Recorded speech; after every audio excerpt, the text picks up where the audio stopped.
बिहार के भोजपुर में हुए चर्चित भरत भूषण तिवारी एनकाउंटर मामले में अब एक बड़ा कानूनी घटनाक्रम सामने आया है। सुप्रीम कोर्ट ने इस मामले में दाखिल जनहित याचिका पर सुनवाई करने से इनकार कर दिया है और याचिकाकर्ता को पहले हाई कोर्ट जाने की सलाह दी है। लेकिन सवाल ये है कि ये मामला आखिर इतना चर्चा में क्यों रहा? परिवार फर्जी एनकाउंटर का आरोप क्यों लगा रहा है? पुलिस का पक्ष क्या है और अब सुप्रीम कोर्ट के फैसले का क्या मतलब है? अगले 5 मिनट में समझते हैं पूरा मामला। नमस्कार, मैं हूं वंदना त्यागी और आप देख रहे हैं न्यूज 18 राजस्थान का डिजिटल चैनल। तो सुप्रीम कोर्ट ने भरत भूषण तिवारी एनकाउंटर पर सुनवाई करने से इनकार कर दिया है। एससी ने याचिका दाखिल करने के औचित्य पर सवाल खड़ा किया है और याचिकाकर्ता से पूछा है कि आपने किस हैसियत से याचिका दाखिल की है। जस्टिस एम सुंदरेश और जस्टिस शील नागू की बेंच ने याचिकाकर्ता को हाईकोर्ट जाने को कहा है। इस मामले में याचिका सुप्रीम कोर्ट के वकील विशाल तिवारी ने दाखिल कर सीबीआई जांच की मांग की थी। याचिका में सुप्रीम कोर्ट के रिटायर्ड जज की अगुवाई में स्वतंत्र विशेष समिति गठित करने, एनकाउंटर में शामिल पुलिसकर्मियों के खिलाफ एफआईआर करने के अलावा मामले की जांच सीबीआई से कराने की मांग की गई।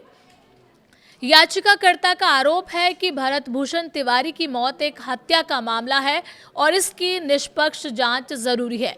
बिहार के भोजपुर में पुलिस मुठभेड़ में भरत भूषण तिवारी की मौत हो गई थी।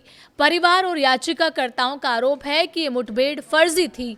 बिहार की भोजपुर पुलिस ने एक विवादित एनकाउंटर में भरत भूषण तिवारी को मार गिराया था। एनकाउंटर के बाद पुलिस और मुख्यमंत्री सम्राट चौधरी के अलग अलग बयानों पर विवाद खड़ा हुआ।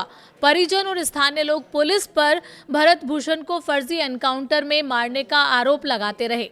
परिजनों का आरोप है कि ये कोई वास्तविक मुठभेड़ नहीं थी, बल्कि भरत भूषण तिवारी का फर्जी एनकाउंटर में हत्या की गई।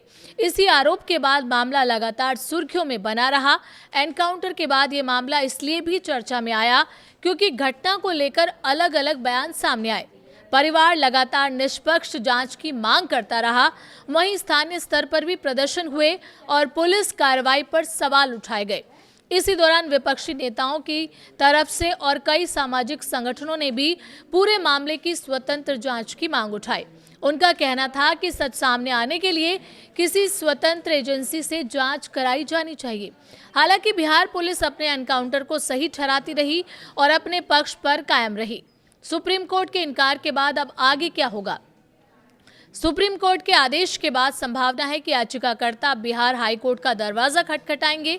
यदि हाई कोर्ट इस मामले में सुनवाई करता है तो वहां सीबीआई जांच, स्वतंत्र जांच या अन्य कानूनी मांगों पर विचार हो सकता है।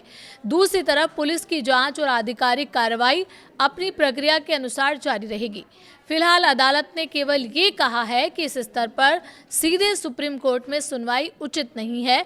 ये फैसला मामले के तथ्यों पर अंतिम टिप्पणी नहीं माना जाएगा। भरत भूषण तिवारी एनकाउंटर मामला अब भी कानूनी और सार्वजनिक बहस का विषय बना हुआ है। एक तरफ पुलिस अपने एनकाउंटर को सही बता रही है, वहीं परिवार और याचिकाकर्ता निष्पक्ष जांच की मांग पर कायम है। अब सबकी नज़र इस बात पर रहेगी कि क्या ये मामला बिहार हाई कोर्ट पहुंचता है और वहां से आगे क्या कानूनी दिशा तय होती है।